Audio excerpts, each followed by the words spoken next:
Hello. So welcome back, and if this is your first time, hi, I am MaryCatherine Maroney of Cozy Crooked Cottage, and we are discussing the music compositional series of my music soaps. So today we are discussing the second soap in the series, which is the Renaissance, or the Renaissance. The compositional time period for this would be 1400 to 1600 AD. So we just left medieval, and we've gone from medieval to the Renaissance. So coming into the Renaissance, we are bringing harmony, and we are bringing polyphony. So polyphony is individual vocal lines that are known to move independently of each other.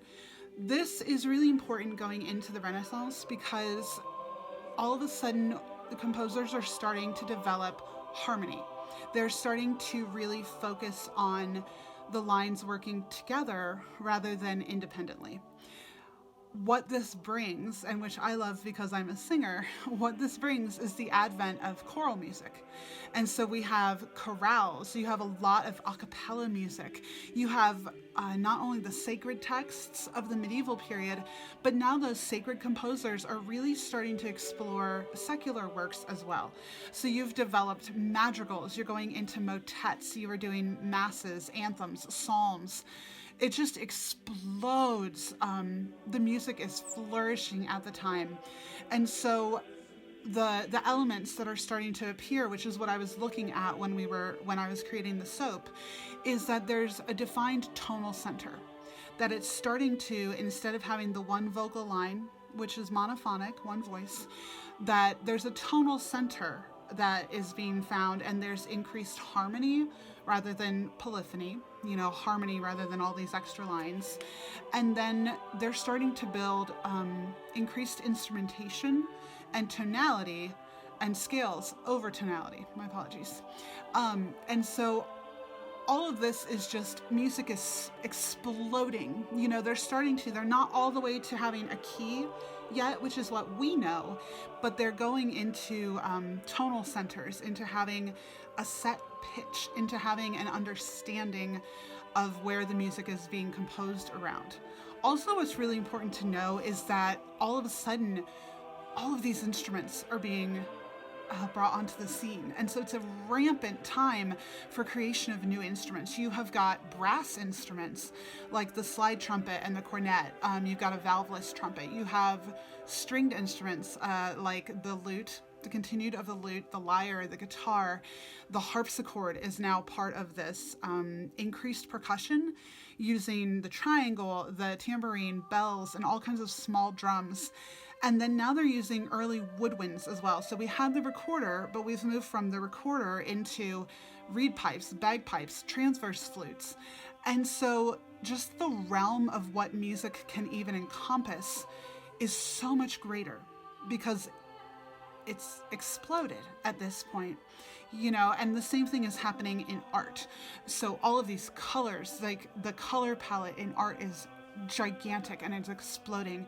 And these are all things that I looked into when I was creating the soaps. I wanted to know what was going on historically during this time period is the Gutenberg printing press. So in medieval time, the reason, if you had watched, is that's kind of when we started notating music. Well, now we have the printing press. And so now books are being printed, texts are being printed. Everything is just becoming more tangible to us as humans. It's becoming a lot easier for everything. And so it's thriving. We're on this really exciting, incredible journey.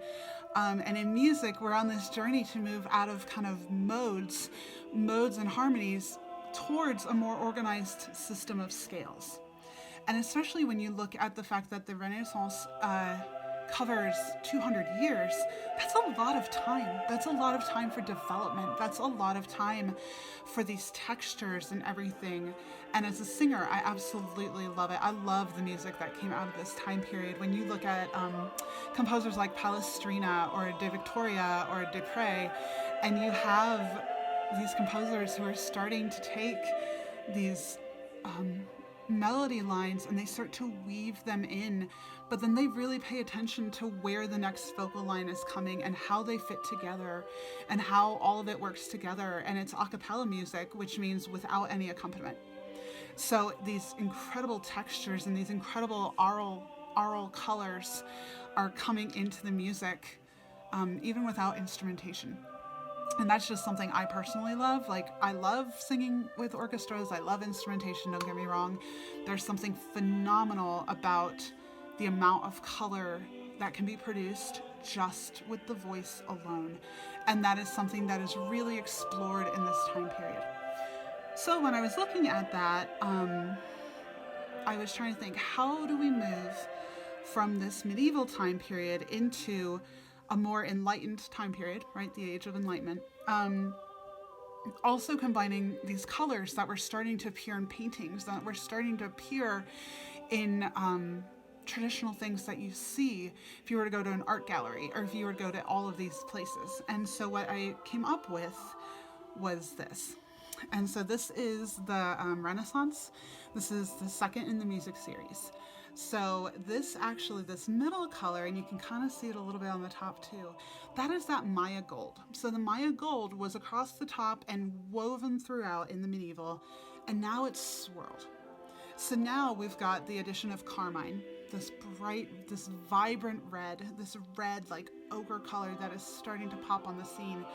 You've got this blue and this teal that is becoming more present. You know, we're moving out of these greens into this, and then you've got this vivid royal purple. And so what I did with this, and it's different, this one especially is different on every angle, on every individual piece. And so when you look at that, it's really fascinating. But to me, this is what is happening, is that these layers, these voices are starting to work together, but they're still not totally centered.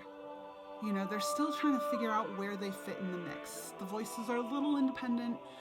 They're not totally connected to each other, but there's more intrigue. There's more enlightenment. There's more life happening in the music, and there's a more complexity that is starting to happen.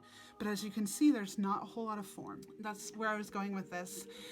And the scent is called Comfort and Joy, because I wanted something that was similar to the medieval, but a little bit warmer, a little bit more hip, more modern, coming out of that really earthy texture into this. And so the Comfort and Joy has apple, nectar, berry, orange, and cinnamon. So it retains a lot of those same bass notes, but then it brings it into a warmer, into a more vibrant, more tangible experience.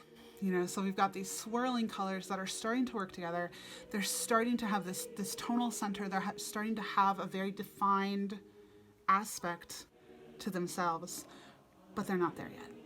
You know, and so between this one and the last one, they're starting to work together. And it's just really neat to see how these are developing and where they're coming from.